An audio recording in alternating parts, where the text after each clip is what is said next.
Hello and welcome to Cryptic Change. With the insane speed that the cryptoverse is constantly expanding and all the new development that's going on every single day, it's easy to get overwhelmed and lost in the forest of innovation. And so it's not without reason that one of the more common questions in the crypto forums is, how do I keep up to date with everything that's going on? And while there are several specific crypto apps which feature various built-in news sections, there is also a much better way to stay updated not only on crypto but on all kinds of news and even the whole web in general.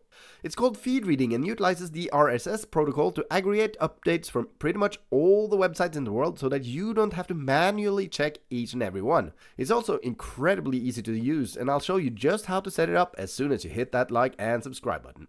Now, RSS stands for Really Simple Syndication, and it actually is really simple. It's nothing new though, it's been around for more than 20 years, and they used to be way more popular than they are today on account of how great they are at gathering information from all sorts of different sources and displaying them all in one feed. And if that sounds eerily familiar, that is because their functionality have basically been replaced by Facebook and other social media, which does a lot of the same job, albeit not nearly as good. Because the great thing about RSS is that just like crypto, it is basically decentralized. And this is a universal standard that pretty much every site and platform and media out there already uses by default. And you can use it to subscribe to any website and add all sorts of sources to your feed, be it from blogs or podcasts or newsletters or even YouTube channels. But unlike Facebook, where you are reliant on what is published on their platform through groups and other people, you're subscribing directly to the source. And you can also sort and categorize however you want and synchronize with articles you have read across devices without being bogged down with a ton of "you might also be interested in these" posts.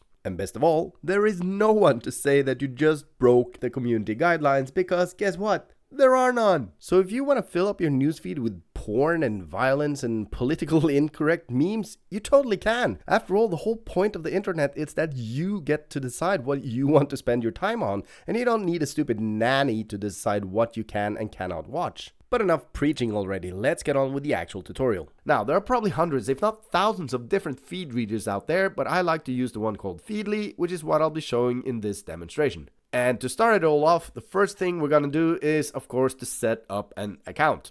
So we're gonna go to feedly.com over here and get started for free. Like you see, they also have a paid option, but personally I go with the free one, which is more than good enough for my needs. So we're gonna click that. And then we're gonna have to set up an account. It asks, do you want to use Google or Apple or just with Feedly? Yeah, just with Feedly for now. And we're gonna enter an email. And since this is just for demo purposes, I'm gonna go with bum. And let's say this is at gmail.com. And I'm gonna say I'm not a robot. At least I don't think I am. But how can I ever be sure? I don't know. So I'm just gonna click next. It's gonna ask us for a password. Of course, the best password is always 1234567 8. And then our full name is also bum. There we go.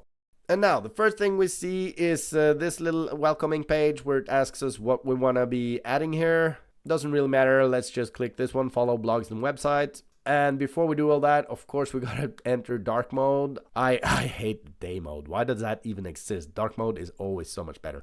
And now it's just a matter of going ahead and subscribing to whatever you want, either by searching inside this little box. So let's say, for example, we want to subscribe to Bitcoin.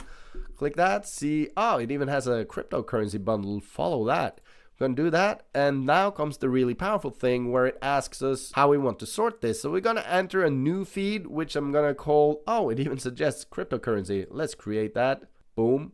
And that's it. We already added all these great sources to a cryptocurrency category. And like any news site, all of these sources will constantly be publishing a whole range of articles. So if we want to read these articles, we can now click Today. And it will display a selection of headlines from the sources we just added. So we can just click on any of them and you get a short summary, and then you can visit the website and you can read the whole thing. Here you go, blah, blah, blah. Of course, we just quit that one and go back here and you can read the next article and so forth and so on. Or if you're not interested in any of these headlines, you can just click Mark as Read and it's going to find you a bunch of new articles from these sources you just added. But you can also be much more specific than that. Let's say, for example, you're very interested in Dogecoin. So you're going to search for that. And we can go a little bit further down here. Oh, you can add the Dogecoin subreddit. So we're going to follow that one. And again, it asks you what feed you want to add this to. We're going to create a new Dogecoin feed. Create that. And now we see up here we have a cryptocurrency with all these sources, and we have a Dogecoin with these sources, and we can add and remove sources however we want. And not only can you add the topics or even the sites by searching in here, but you can also type in URLs directly. So let's say, for example, we want to go to this really great YouTube channel called Cryptic Change. You might have heard of it. You can just type the address directly in here. It's going to find it right away and ask, is this what you want to subscribe to? Of course it is. You can just choose to follow that one and add a new category if we want. Let's say just YouTube, and we can create that. There we go. And that'll display the latest episode I've uploaded.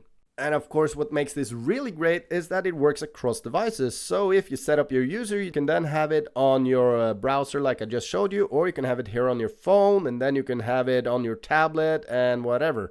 And it then remembers which sources you've read across devices. So if you're sitting on the bus home and reading, then just read that one. And then afterwards, when you come home, you want to check out your laptop, and you're not going to be pestered with the same stories over and over.